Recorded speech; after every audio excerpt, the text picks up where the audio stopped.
And now for our third speaker, who I've known, as he had mentioned earlier as he introduced me as Toastmaster for this meeting, I've known for quite some time, since 1995, 96, and he too is quite experienced at speaking, both prepared and, as I say, off the cuff, no preparation at all. And he's going to give us a nice little treat by doing a back pocket speech, so you're just coming up with something, and I don't even know the title. You are going to get that title when he comes up here, Nick Marcattili, and Nick will be evaluated later on by Sasaki.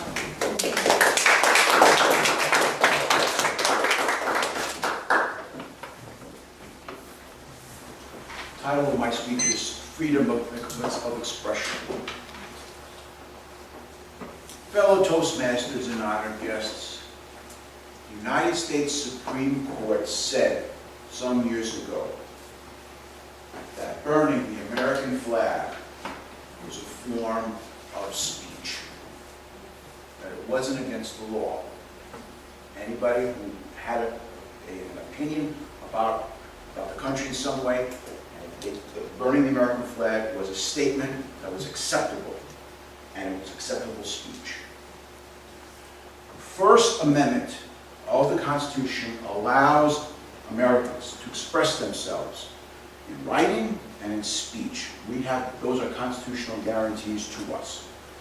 The government cannot take them away so long as it doesn't incite violence. The old saying is, nobody can go into a crowded movie theater and yell, "Fire!" when there's no fire. Why? Because people could get hurt or killed, or something bad could occur. Now, throughout our history, people have challenged the notion of freedom of speech. The idea that somebody could come up to a lectern like we do here in this speech and give a speech that somebody disagrees with, okay, or in a public arena, I mean, that's American. But in years past, people didn't like that.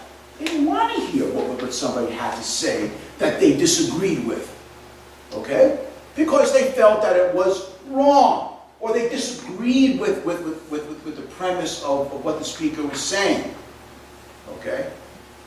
But you could protest.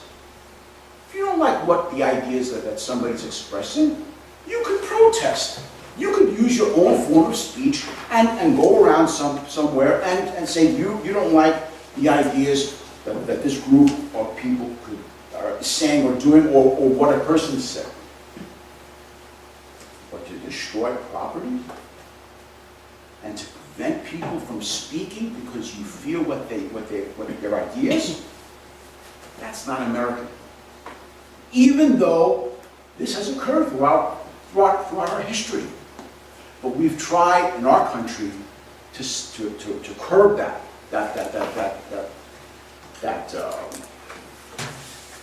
that strain of thought in our country to prevent people from speaking.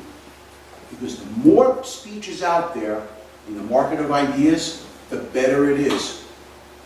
We don't want to go into a way where other countries are right now who say they have freedom of speech. They do. You go to Europe, you could speak about anything. But if the government says that your speech is counter to what they believe, they could jail you, and they could fine you, and they could prevent you from speaking. And it's not to the standard that we say here if it incites violence. In other words, if some bureaucrat in a country who has that system says that you cannot speak, they disagree with what you're saying, that it's just wrong, and there's no judge or jury to curb that, to state that it's wrong, you're going to have a problem. You're going to prevent people from expressing ideas, and they're going to hold them.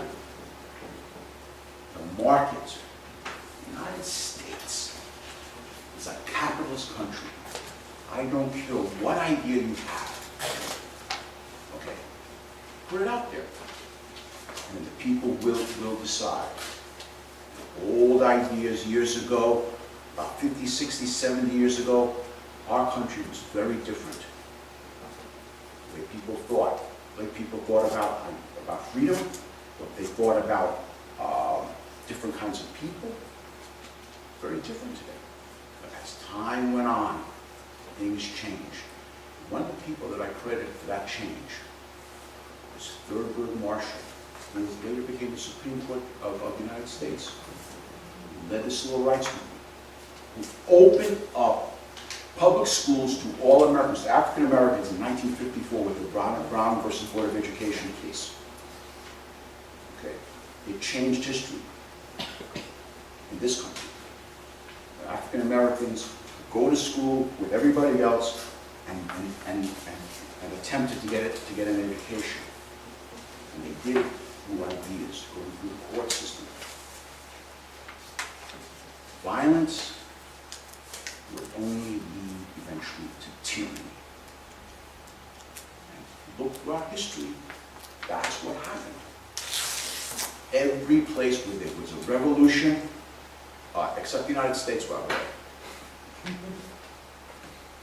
When you had a revolution, when you look at the French Revolution, when you look at the Russian Revolution, you look at what happened in Germany, when Hitler came to power, freedom of speech was curtailed, and then you had a problem.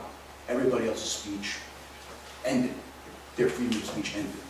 Because one group came up and said, you can't do that, and closed the door. We don't want to go there. We want ideas to be out there. Use the market. Freedom of speech. Okay?